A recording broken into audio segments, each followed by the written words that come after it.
गणपती गेले गावाला, चैन पडेना आम्हाला. गणपती विसर्जनानंतर आपल्या सगळ्यांची अवस्था काहीशी अशीच असते. गणपती विसर्जनानंतर आपल्याला वेध लागतात ते शारदीय नवरात्रोत्सवाचे. खरं तर नवरात्र उत्सव किंवा दुर्गोत्सव वर्षातून 2 वेळा साजरा होतो.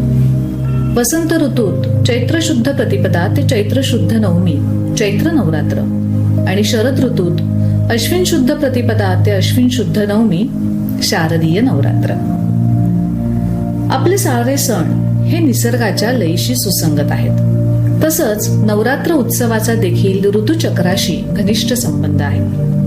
वसंत ऋतूतील चैत्र नवरात्रात थंडी संपून तापमान वाढू लागलेलं असतं आणि शरद ऋतूतील शारदीय नवरात्रात पावसाळा संपून थंडी सुरुवात झालेली असते.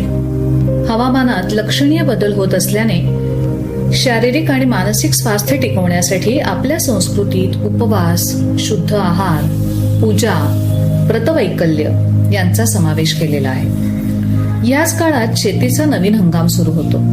निसर्गात चैतन्य भरलेलं असतं.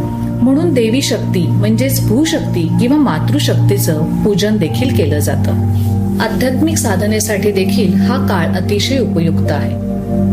हा सण म्हणजे आदिशक्तीची आराधना. हा उत्सव 9 रात्री आणि 10 दिवस असा साजरा केला जातो.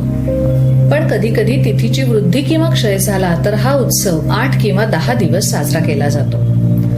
संपूर्ण भारतभर अतिशय उत्साहात हा उत्सव साजरा करतात. गुजरातमध्ये विशेषतः अंबा मातेची पूजा केली जाते. पारंपरिक वेशभूषा करून रात्री उशिरापर्यंत गरबा आणि दांडिया रास खेळला जातो. पश्चिम बंगालमध्ये विशेषतः दुर्गा पूजा मोठ्या प्रमाणात करतात. षष्ठी ते विजयादशमी हा उत्सवाचा प्रमुख काळ असतो. या काळात सांस्कृतिक कार्यक्रम, नृत्य, नाटक सादर केलं जातं. तामिळनाडूमध्ये नवरात्री कोलू या नावाने हा उत्सव साजरा होतो. घरात पायऱ्या पायऱ्यांवर देवदेवतांच्या मूर्तींची रचना केली जाते. कर्नाटकमध्ये मैसूरला दसऱ्याचा मोठ्या प्रमाणात उत्सव साजरा करतात. हत्तीवर देवीची मूर्ती हे येथील मुख्य आकर्षण असतं. आंध्र प्रदेशमध्ये बधुकम्मा या नावाने हा उत्सव साजरा होतो. फुलांच्या मोठमोठ्या रांगोळ्या या काळात काढल्या जातात. हिमाचल प्रदेशातील कांगडा येथे नवरात्र उत्सव साजरा होतो. ज्वालामुखी, चिंतपूर्णी, नयनदेवी या मंदिरात अनेक भाविक हा उत्सव साजरा करण्यासाठी एकत्र येतात. उत्तर प्रदेशमध्ये रामलीला आणि दुर्गा पूजा मोठ्या प्रमाणात साजरी केली जाते. रावण दहन हे येथील मुख्य आकर्षण आहे. आणि महाराष्ट्रात हा उत्सव खूप मोठ्या प्रमाणात साजरा होतो. नवरात्रीच्या पहिल्या दिवशी घट पुजून देवीची स्थापना केली जाते. या काळात उपवास, जप, पूजा, हळदी कुंकू, होम हवन, गोंधळ, जागरण यासारखे कार्यक्रम होतात.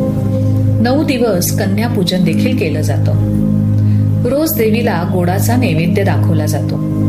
लहान मुलींसाठी खास भोंडला खेळला जातो. नवरात्रीचे 9 दिवस देवीची उपासना केली जाते.